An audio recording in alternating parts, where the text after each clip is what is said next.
গত বছর মানে 2024 বিয়েবাড়ি নিয়ে এত আফসোস করছিলাম যে 2025 পড়তে না পড়তে পরপর বিয়েবাড়ি লেগেই আছে।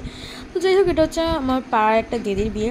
তো তোমরা তো জানো আমার my all time best driver হচ্ছে মাই মম। তো আমি আর মা বেরিয়ে পড়েছি, আর বাড়িতে বিয়ে ছিল না, হচ্ছিলো ভেন্যুতে, আর খুব সুন্দর ডেকোরেশনও করেছিল। তো যাই হোক, যেটা বলছিলাম, আর যেহেতু রাত হয়ে যায় ফিরতে, তাই মাকে বললাম যে বাড়ির কাছে, তাও গাড়িটা নিয়ে যাওয়াটাই বেস্ট মনে হয়েছে আমার। তো তারপরেই খেয়ে নিলাম মকটেল। মানে সবাই ফুচকা খায়, পকোড়া খায়, আমি খাচ্ছিলাম মকটেল। তো যাই হোক, তারপরে খেয়ে নিলাম একটু পকোড়া। মা বলছিল পকোড়াটা খা, দেখবি ভালো লাগবে। তো যাই হোক, তারপরে ফুচকা খেতে গেলাম, মা বললো একটা খা, একটা খেলাম, এত ঝাল লাগলো আমার খেতেই পারলাম না। তারপরে মানে কি বলবো, মা এখানে নিজে আমাকে বারণ করে নিজেই মকটেল খাচ্ছিল। তারপর চলে এসেছিলো আমার পার্টনার রানী, আর এখানে কন্যাদান হচ্ছিলো।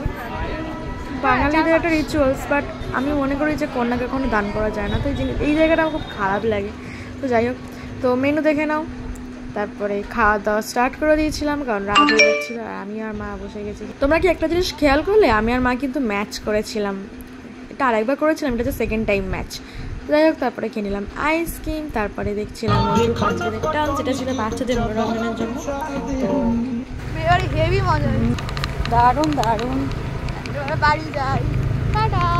তো আজকের মতো টাটা, দেখা হচ্ছে নেক্সট ভিডিওতে।